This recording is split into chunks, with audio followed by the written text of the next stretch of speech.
Nutron Cargill apresenta Café com Pens. Meus prezados e minhas prezadas, estamos aqui de novo na nossa terceira onda do Café com Pens, depois de um tempo mais ou menos longo entre a segunda e a terceira. Voltamos agora e hoje eu tenho um prazer imenso de ter aqui comigo o meu querido amigo, colega, parceiro de quase três décadas, quando nós nos conhecemos pela primeira vez, e antes do início dessa apresentação, nós estamos nos lembrando quando nos vimos pela primeira vez, bem lá no início, o Celso me testemunhou que foi o funcionário número 3 da Nutron naquela ocasião. Bonito porque a esposa dele foi a número 1, e a Regina Bassi, nossa colega que ainda está conosco no laboratório hoje, tem uma função importante, global na Cargill, na área de laboratórios. Então essas 3 figuras foram as primeiras figuras que vieram e acreditaram na proposta da Nutron. E hoje é com o Celso que eu converso. O Celso tem, então vocês já sabem, tem uma história de 27 anos dentro da empresa. Começou como funcionário técnico lá na área de ruminantes, na Nutron, depois foi como móveis e utensílios, foi para a Provime, como eu, inclusive, e depois fomos juntos, né, Celso, para a Cargill, nesses últimos 12 anos, e é um engenheiro agrônomo, como eu, formado na Universidade de Brasília, e depois com o mestrado feito já agora em Piracicaba. Então, essa é a história rápida que eu podia comentar no início, para dar o gancho do início da nossa conversa de hoje. Então, Celso, primeiro de tudo, eu tenho que fazer esse depoimento porque ele vai ficar registrado. Que bom ter tido essa oportunidade de trabalhar contigo todos esses anos. Nunca consegui te ver brabo. E quando até tu às vezes fica meio brabo, tu é sutil de uma maneira que poucos fazem da maneira que tu faz. Então, obrigado, meu irmão, e vamos fazer o seguinte, me conta um pouco mais dessa tua história, porque eu resumi bastante, eu acho que tu tem bastante coisa a mais para contar. Não, Pens, primeiro é um prazer, porque nós sabemos a identidade que nós temos um com o outro, os ideais que nos ligam, né? Que a gente tem ideais muito parecidos. Então é um prazer estar aqui, muito contente, e deixar de alguma maneira registrada, né? Essa nossa caminhada conjunta aí por quase 30 anos mesmo, né? E temos muitas histórias juntos, né, Pens? Sim. Muitas histórias, sem dúvida, a grande maioria muito boa. Sim. Alguns sofrimentos que é natural, né? Claro. Mas estamos aí, fortes e... Mas sou engenheiro agrônomo, terminei a agronomia lá em Brasília, porque meus pais moram até lá hoje, moravam lá, e estudei na Universidade de Brasília. Aí, quando terminei, passei direto para um mestrado na Exalc, na USP, em Piracicaba, e terminei e comecei minha carreira como nutricionista. O ideal era bovinos de leite, porque eu era apaixonado de fazer contas de como eu podia ajudar a aumentar a produção leiteira da vaca, fazendo conta e quanto tem que ter de proteína, de energia. E assim foi, isso foi a razão. E comecei a trabalhar como nutricionista. O meu ideal naquele momento era ser nutricionista de bovinos de leite. E assim foi. E foi nessa maneira que eu cheguei na Nutron, a empresa que estava começando. E fui para o departamento técnico para fazer formulação de ração ou de dieta para bovinos de leite. E aí começou. E aí a vida nos leva para direções que às vezes a gente não espera. Verdade. E aí, de repente, eu vi que a área comercial me atraía muito, porque me colocava em contato com pessoas diferentes, né, do meu convívio ali, técnico, vamos dizer. E aí fui para a área comercial, depois diretoria comercial mais tarde. E aí, quando a Cargill adquire a Provime, em 2011, eu tive a honra de ser convidado para para assumir a diretoria, diretor-presidente da empresa. Uma surpresa para mim, não esperava, não estava preparado, mas comecei e já se vão 11 anos. E naquele dia, casualmente, eu faço parte dessa história, porque eu estava no hotel quando tu fostes convidado e eu tive o privilégio de estar sentado na mesma mesa. Então, quando foi anunciada essa tua nova responsabilidade, anunciada na ocasião pelo Adriano Marcon, que um dia nós vamos entrevistar aqui certamente, eu tive o privilégio, Celso, de estar ali e me lembro bem da tua cara. Como foi uma surpresa mesmo, e foi uma surpresa grata para nós, né? Que são já 11 anos e a empresa tem tido um sucesso muito grande. Nós éramos 27 funcionários quando nós começamos, lá em 1995. Como é que está hoje o número de funcionários? Você também não é mais presidente só da Cargill Brasil, você tem a responsabilidade da parte sul da América Latina. Como é que isso também entrou nesse conjunto de 27 funcionários para chegar no número que eu estou esperando que tu diga para todos que estão nos vendo? Nós, né, Pens, juntos nós tivemos a oportunidade de vivenciar esse filme, Sim, né? sim. Quantas pessoas chegaram aqui. Sim. Eu costumo dizer que nós dois vimos cada um que chegou. Sim, sem Cada dúvida. um. Hoje somos em 1.650 colegas, Pens. Maravilha. E aproximadamente 1.500 no Brasil, aproximadamente 150 na Argentina. Sim. Então somos 1.650 colegas que a gente viu chegar, que nos ajudaram a levar a empresa com muita dedicação para o lugar que ela ocupa hoje, humildemente, uma empresa respeitada e com um DNA muito sério, né, Pens? Sim.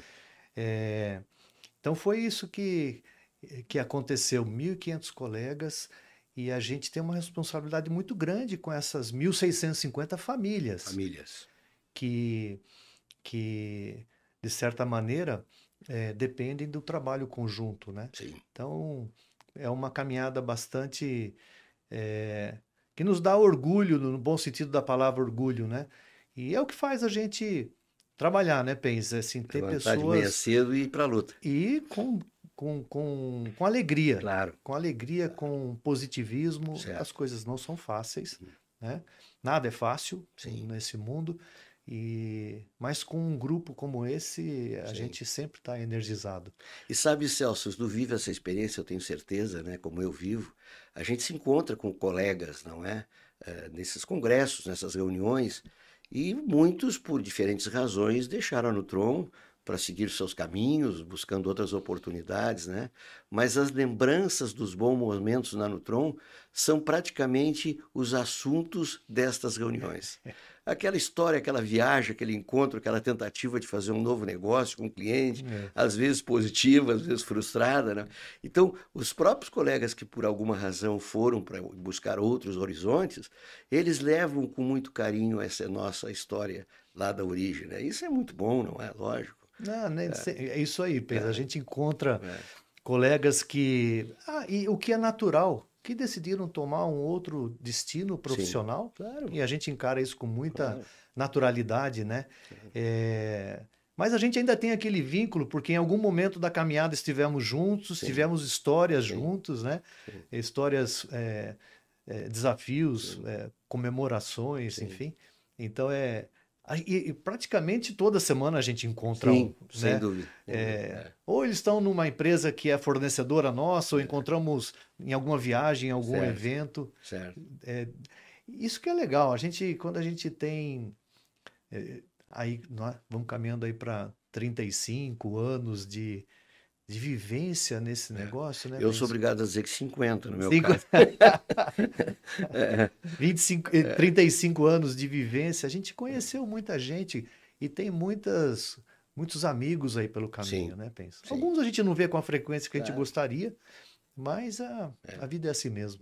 Mas fica essa boa lembrança, né? Eu tive num congresso agora semana passada, essa semana mesmo em Cascavel, e é assim, na hora do coffee break é uma festa, porque a gente reencontra, e por mais complexa que seja a produção animal, né, Celso? O grupo que lida no conjunto dessa obra, não é? Não é um número absurdamente elevado, né? Então você termina se conhecendo naturalmente, estando conosco ou não, né? Sim. Mas essa semana aconteceu um fato interessante para nós dois, né? Nós fomos capa da revista, e estamos sendo ainda, porque é a edição deste mês, não é? Da Feeds and Foods, que depois conversando nós dois, os dois ficaram orgulhosos de fazer parte da figura com o outro, não é? E evidentemente representa o que está aqui na tela, né? O que a gente sente. Mas a ideia da entrevista foi muito relacionada à inovação. Qual é a perspectiva que a empresa, o que a produção animal brasileira espera em inovação nesse segmento tão importante, não é? Será que a gente poderia discutir um pouquinho sobre isso? Como é que é a tua visão sobre inovação? O que está sendo feito dentro da nossa empresa? E o que o Brasil está contribuindo para isso? Acho que é um tema interessante para deixar na mesa, né? Sim. Não, e foi muito interessante essa discussão com os colegas da revista, porque nós vivemos hoje um mundo em transformação muito rápida, né? E nós temos que estar muito atentos a essas transformações, porque elas acontecem e nós temos que estar preparados e procurar ter a habilidade de entender o que está acontecendo e nos posicionar nessa transformação constante que acontece no mundo todo. E aí, vindo para a nossa área, né, da gente entender tudo o que o consumidor espera, né, no que diz respeito à produção animal. Nós temos que estar atento a isso. Sem dúvida.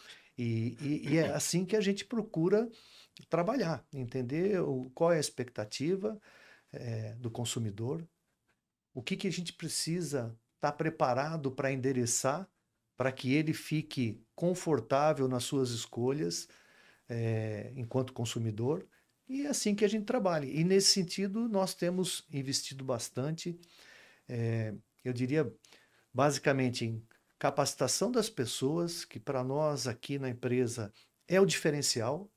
Eu sempre costumo dizer que, e acredito piamente, que não são as fábricas, não são os carros que usamos, os computadores que temos, os escritórios que temos, que faz a diferença. O que faz a diferença é o grupo de pessoas que a gente consegue montar, o grupo unido, coeso.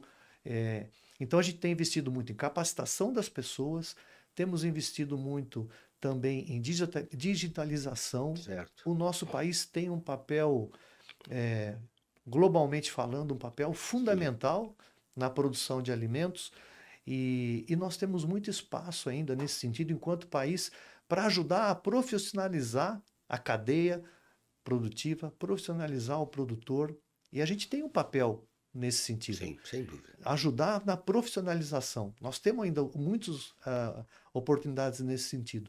E a digitalização, para mim, vem nesse sentido. Certo. Como a gente ajuda o produtor no sentido de coletar informações, organizá-las e disponibilizar para que ele tome a decisão Certo. no dia a dia como ele precisa tomar. Certo.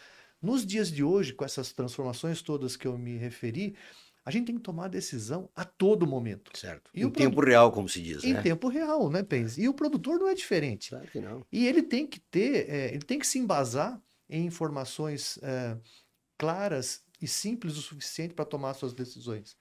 E então por isso que a gente tem investido muito também em digitalização, foi um dos assuntos que conversamos na matéria, e também nos aditivos naturais, que é outra expectativa do consumidor, né?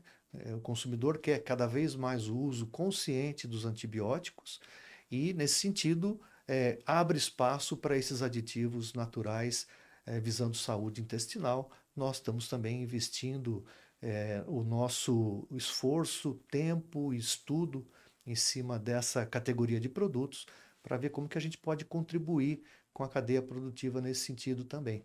Então, são o que a gente busca, então, resumidamente, né, na formação de pessoas, digitalização muito objetiva e clara e simples, e também trazer esses conceitos de aditivos para o consumidor. É interessante, um mês atrás ocorreu o Congresso Mundial de Avicultura em Paris, e o tema principal no congresso foi saúde intestinal.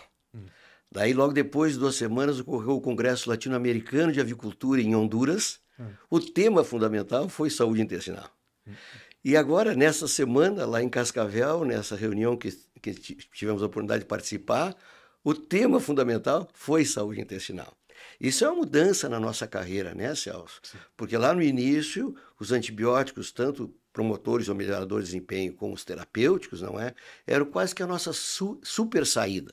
Qualquer problema que tinha no campo, qual é o antibiótico que se usa? A visão mudou. Ao invés de eu olhar o micro-organismo, eu agora tenho que olhar o hospedeiro. É verdade. E esses aditivos naturais que tu te referes, não é? É que vão fazer a diferença. Porque nós não estamos mais olhando a microbiota como um competidor. A gente está tentando entender dos micro-organismos que estão ali, quais são os participantes da saúde intestinal.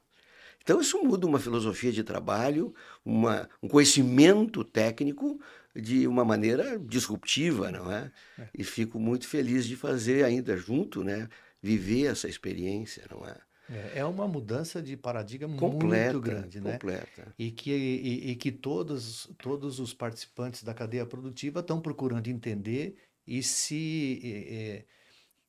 agirem de maneira responsável também, porque nós sabemos que os antibióticos têm o seu papel ainda, né, Pence? Sem dúvida, sempre terão. Então é uso consciente, Certo. racional, Certo. e é preciso discutir bastante isso, a gente ser bastante trazer esclarecimento, né, Sim. para o consumidor, enfim. Mas gradativamente os aditivos naturais, essa tecnologia vai sendo implementada cada vez mais, dominada cada vez mais, e então definitivamente é uma outra era Sim. aí para Não, a e saúde é intestinal. bacana porque a gente que valoriza tanto o profissional, né, Celso? Esta relação entre antibiótico, que como você muito bem disse, continua sendo importante, é importante na nossa saúde humana, não é? Usando de forma criteriosa, e essa nova tecnologia dos melhoradores de desempenho não antibióticos, isso só valoriza o técnico. Ele tem que ter mais fundamentação, ele tem que ter mais conhecimento, ele não tem como um silver bullet, um antibiótico, ele tem que entender o organismo. E muda muito, né, Celso, de empresa para empresa, de cliente para cliente. Não vai ter um copy-paste nessa tecnologia. Tá? E isso vai dignificar mais ainda aquilo que a gente defende, que são técnicos competentes, qualificados, para tomar as decisões, não é? E as coisas não são tão simples também, Sem né, Pens? dúvida. Então, nós aqui na empresa, e você sabe muito bem que você ajuda a construir esses conceitos, não é somente o produto. Nós Não. sempre temos uma abordagem mais ampla, né, do problema em si, através de pessoas competentes para julgar, para fazer um diagnóstico correto, porque Certo. não é copy-paste, como você falou. Certo. Então, pessoas com conhecimento adequado, ferramentas que também nos ajudem a realmente ver, checar se os progressos que estamos fazendo no uso dos aditivos naturais estão de acordo com o que esperávamos, porque é tudo muito dinâmico, né? Certo. Então, se a gente vai com pessoas preparadas, com ferramentas que ajudem a gente corrigindo o rumo à medida que a situação avança, né? Sim. E com produtos confiáveis e sérios, Certo. a nossa chance é bem maior. Então, a gente não acredita somente no produto em si. Certo. Não é que não acreditamos, lógico que o produto tem a sua função, mas a biologia é mais complexa. Sem dúvida. E a biologia é mais, Sem dúvida. é mais complexa do que simplesmente produtos. dúvida. E por isso que essa é a nossa... E esse conceito de pessoas, de produtos confiáveis e de ferramentas práticas para ajudar o produtor a gerir o seu Sim. negócio, Sim. isso é o que a gente acredita e é isso que a gente vem fazendo desde o começo, né, Pens? Sem dúvida. Pessoas preparadas, ferramentas confiáveis para ajudar o produtor a gerir financeiramente o seu negócio Sim. e produtos confiáveis e sustentáveis, né? Então, E com uma nova perspectiva, né, Celso? Porque lá, quando a gente começou, a relação da sociedade urbana e rural no Brasil era mais ou menos 50%, 50%. Lá, quando eu comecei, era mais até rural. Hoje nós estamos com menos de 20% de sociedade rural. Então nós hoje também temos uma outra missão, que é comunicar à sociedade urbana que se distanciou da sociedade rural, por diferentes razões. Esse aumento da sociedade urbana é fruto de pessoas que migraram da sociedade rural, Sim. se distanciando dela por razões naturais. Então nós também hoje temos um outro compromisso, é de ter a habilidade de transmitir para a sociedade urbana o grau de segurança, o grau de cuidado, o grau de tecnologia que está por trás de toda essa produção animal absurdamente complexa. Sim. Então é mais um desafio que eu tenho certeza que quando eu comecei minha carreira, eu tinha preocupações de caráter pessoal, mas não institucional, não sob o ponto de vista de um país. Hoje não, nós temos também a obrigação como empresa de comunicar bem a sociedade urbana, porque ela está recebendo inputs que não obrigatoriamente são verdadeiros. Exato. E nós não podemos ser reativos. Sim. Nós temos que ser sempre positivamente abertos a explicar de forma simples, de uma forma que qualquer pessoa que não seja da área entenda, desde os jovens como os nossos netos, não é? Claro, o primeiro um pouquinho mais novo que a minha mais velha, mas de qualquer maneira nós também temos uma nova responsabilidade que nós não tínhamos, não é? Bom, dentro desse nosso contexto, né, uma das coisas que nós já conversamos, mas eu acho que é importante passar para quem está nos vendo, não é? Você, como ninguém, podia esperar o que aconteceu no início de 2020 com essa pandemia cruel que entristeceu o mundo por todas as razões. A ciência, de novo, sendo pega de uma maneira quase que desprevenida, teve que correr. E aí é bonito como a ciência demonstrou eficiência, né? Dando saltos tecnológicos não comuns no passado, não é? Sim. Mas você era o líder de um negócio com várias unidades de produção. Deve ter sido os primeiros dias e primeiros momentos, e todos esses 2 anos, um grande desafio. Nos conta um pouquinho dessa surpresa, não é? Como toda surpresa inesperável, não é?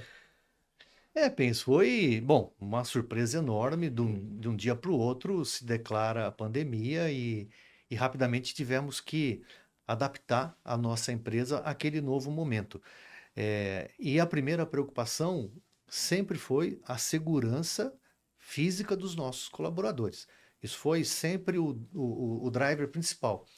E aí estabelecemos uma série de ações para dar segurança para que os nossos colegas das fábricas pudessem vir de suas casas e adentrarem as fábricas de maneira segura e saírem de maneira segura.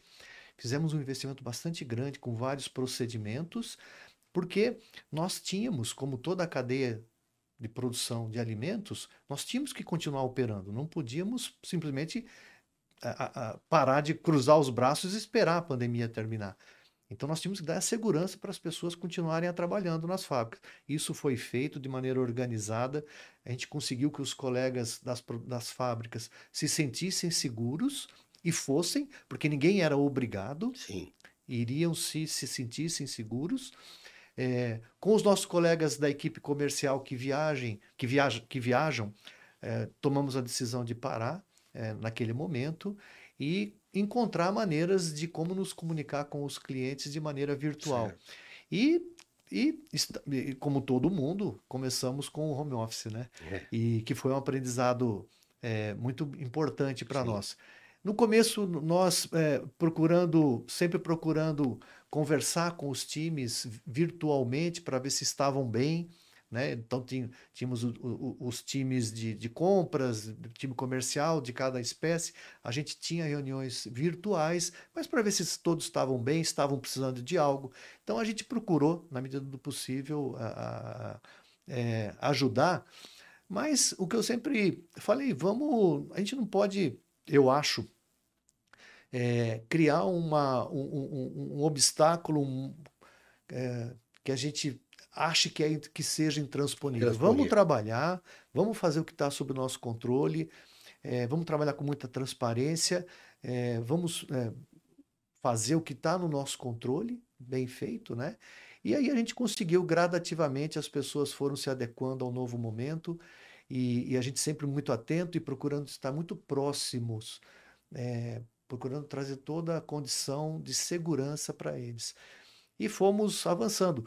O grande desafio, eu diria, já que a produção, a nossa fábrica, as fábricas ao nosso conceito, estavam bem controladas, com os procedimentos instalados, foi como que a gente mantinha a proximidade que nós tínhamos com os clientes no dia a dia.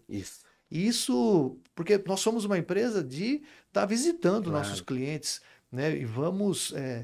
a presença face-to-face é muito importante, né? Sem dúvida. Porque os negócios, a confiança acontece quando a gente senta frente a frente. E isso que nos preocupava sempre desde o começo. E isso nos preocupou, a gente foi tentando estabelecer também maneiras de estar mais próximos, até que fomos nos sentindo, aí como você falou muito bem, foi impressionante a capacidade da ciência de reagir, as vacinas vieram, né? Então, foi questão de 6 meses a 1 ano para as vacinas começarem a chegar, e aí a gente foi restabelecendo a normalidade.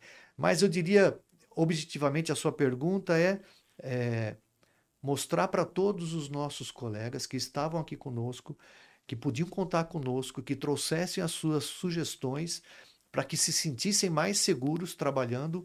Ninguém foi forçado a absolutamente nada. Os colegas que resolveram começar a viajar mais cedo foi por decisão própria, e aqueles que não se sentiam confortáveis em viajar, por que razão fosse, foi respeitado por nós, e assim fomos voltando gradativamente à normalidade. Então eu diria que se a gente tem paixão pelo que faz, tem atenção e trabalha de maneira profissional e transparente, a gente passa por qualquer desafio.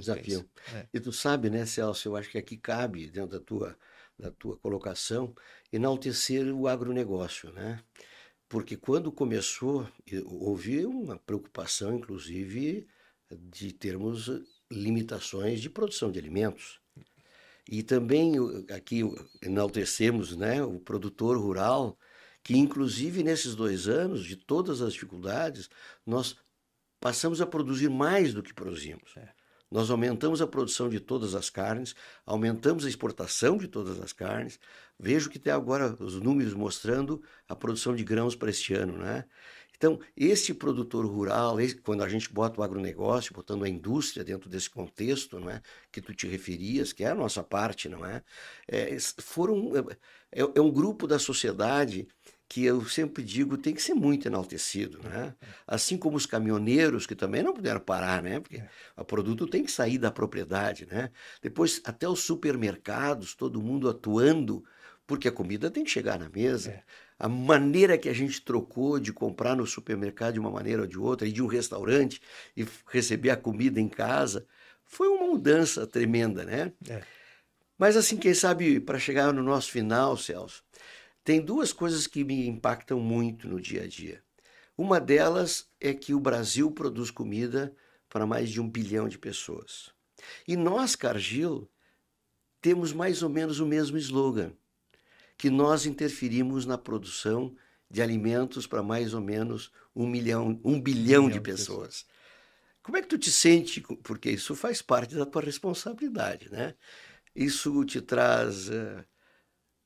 que tipo de reação pessoal no teu dia a dia estar num país que produz comida para mais ou menos 20% da população mundial e de uma empresa que também tem a mesma preocupação e que atinge esse universo? Como é que fica isso? Para mim, a palavra é responsabilidade, pense. É responsabilidade sobre todos os ângulos da palavra, porque além de contribuir para a produção de alimentos em quantidade e em qualidade, de maneira sustentável, nós também estamos ajudando, né, pense? Hoje, qualquer negócio, para sobreviver, ele precisa ter um alto grau de profissionalismo. Qualquer operação que seja mais amadora, ela terá desafios enormes para continuar avançando nesses dias que as transformações são extremamente rápidas e o mundo extremamente volátil. Então, o profissionalismo, para mim, é a palavra-chave, e nesse sentido que a gente busca, aqui dentro dessa empresa, como que nós podemos contribuir para os produtores avançarem o seu grau de maturidade na sua produção, o seu profissionalismo naquela sua operação. Essa é a nossa grande missão. Como que a gente, um grupo de pessoas, de maneira conjunta, consegue contribuir para que a produção de alimentos, no nosso caso, produção de proteína animal, seja o mais profissional possível para ter capacidade de enfrentar os desafios e ser sustentável, ajudar o nosso país a continuar a eliminar essas fake news que tem sobre produção de proteína animal, mostrando o profissionalismo, todo o cuidado que existe na produção de alimentos. Essa em última análise, pense, nós estamos ajudando o nosso país a realmente provar que aqui temos uma cadeia produtiva super profissional e ajudando o mundo, consequentemente, né? Essa é a missão e essa é o grau de responsabilidade que a gente traz todos os dias que a gente vem trabalhar. Responsabilidade com as pessoas, com os alimentos, tanto em quantidade como em qualidade e de maneira sustentável, que é o novo desafio que apareceu para todo mundo, né? Sustentabilidade. Como que a gente cuida, enquanto cadeia produtiva, ainda mais do nosso planeta. E nesse sentido, nós também estamos muito cientes da nossa responsabilidade. Todos têm responsabilidade. Nós estamos cientes da nossa. Estamos trabalhando muito forte já temos o diagnóstico dos nossos impactos, do nosso negócio na produção de CO2, já conseguimos medir e estamos trabalhando como que a gente pode ser mais eficiente e reduzir o nosso impacto ao longo dos próximos anos, né? Como que a gente pode realmente avançar nesse sentido. Nós podemos ficar aqui muito mais tempo conversando, porque tanto tempo junto e nos identificando com tantas iniciativas e propostas, não é? É muito provável que eu venha te incomodar num futuro próximo para a gente voltar a conversar, quem sabe ser mais pontual. Pouco você falou em digital, né? Em tecnologia de tempo real, mas isso dá uma discussão de um tempo longo, não é? O que está acontecendo nesse mundo? Mas vamos deixar isso como uma carta na manga. E Celso, como te chamo, Celção, muito obrigado por ter vindo aqui no nosso Café com Pens, nessa nova edição, não é? Tenho certeza que a tua conversa vai engrandecer aqueles que estarão nos vendo, não é? Porque vão conhecer um pouco mais dessa figura que realmente fez uma diferença nessa sua profissão, nessa sua responsabilidade, como mais um que está aqui para ajudar o Brasil naquilo que se chama produção animal. Pens, eu que agradeço e fico muito contente. E passa muito rápido, nós precisamos voltar para conversar mais. Mas eu queria dar aqui também o meu testemunho da contribuição sua para o nosso negócio, para a cultura que a gente construiu aqui na empresa nesses últimos 27 anos. Todo negócio tem uma cultura, todo negócio tem um propósito em comum. E eu acredito que a gente teve um relativo êxito e muito baseado na sua figura em a gente ter condição de ter criado ao longo do tempo um amálgama aí que une todos nós, um propósito comum de ética, de transparência, de conceitos técnicos. Então eu queria dar o testemunho aqui da sua colaboração, que é fundamental. Eu sempre falo que você está no DNA da nossa empresa e de ter tido a oportunidade de, nessa jornada, aí, ter você como companheiro. A gente tem aí hoje os 1.650 colegas e nada paga a alegria, né, Pens? Quando a gente sai para viajar com os colegas, encontra com os colegas. Nós estamos aqui no mundão, vivendo junto. É muito gostoso. E eu gostaria de agradecer aqui essa oportunidade que eu tive de conviver com você esse tempo todo. E tenho certeza que a gente tem mais lenha para queimar. Temos. E vamos voltar. E o que importa, meus amigos, no final, o que importa são as pessoas. O desafio de qualquer negócio é você conseguir que aquelas pessoas que estão junto com você naquela missão tenham, estejam felizes por estar ali, estejam confiantes, positivas por estar ali. Um grupo de pessoas trabalhando de maneira verdadeira e positiva, ninguém segura. E é isso que a gente trabalha aqui, e o PENS tem um papel fundamental nesse sentido. Que bom, muito obrigado. E nós temos aqui a nossa xícara do Café com Pens. Muito obrigado, meu irmão. Obrigado, Foi um PENS. prazer. Um abraço. Até a próxima.